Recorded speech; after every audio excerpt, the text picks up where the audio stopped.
বন্ধু, আজকে আমি একটা টিপস শেয়ার করছি। হ্যাঁ, ভিডিওটা দেখলে অনেক সময় মনে হতে পারে বাবা আর কোনো কিছু পোস্ট খুঁজে পেল না, শেষে বাসন মাজা। না, সেটা নয়। বাসন মাজাটা তো আর ছোটো কাজ নয়, কারণ ওটা আমাদের প্রয়োজনীয়। যাই হোক, এখানে পিতল তামার বাসন কিভাবে পরিষ্কার করা যায় খুব সহজে। আমরা জানতাম তেঁতুল দিয়ে করা যায়, কিন্তু সবসময় তেঁতুল না থাকলে বাড়িতে নুন লেবু থাকলে সেগুলো দিয়েও পরিষ্কার করা যায়।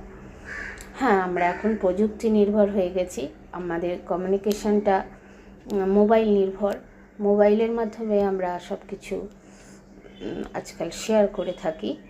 বাইরে যত না, রাস্তায় যত না দেখা হলে আমরা কথা বলি, আমরা ভাবি কে আগে বলবে কথা, বা আমরা অনেকে সময় এড়িয়ে চলি।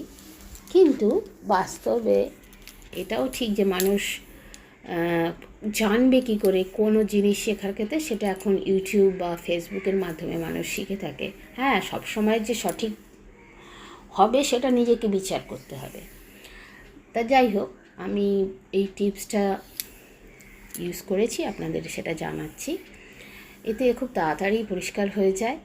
ঠিক সত্যজিৎ রায় সেই সোনার কেল্লা নয়, পরশ পাথর সিনেমাটা যারা দেখেছেন দেখবেন, একটা পাথর একটা লোহাকে স্পর্শ করার সঙ্গে সঙ্গে সেটা সোনা হয়ে যাচ্ছে। ঠিক যেন এখানে আমি লেবু আর নুন মিশিয়ে যখন আমি বাসনটা ঘষছি, তখন সেটা ঝকঝকে হয়ে উঠছে। এটা আর কিছুই না, এটার মধ্যেও সায়েন্স আছে।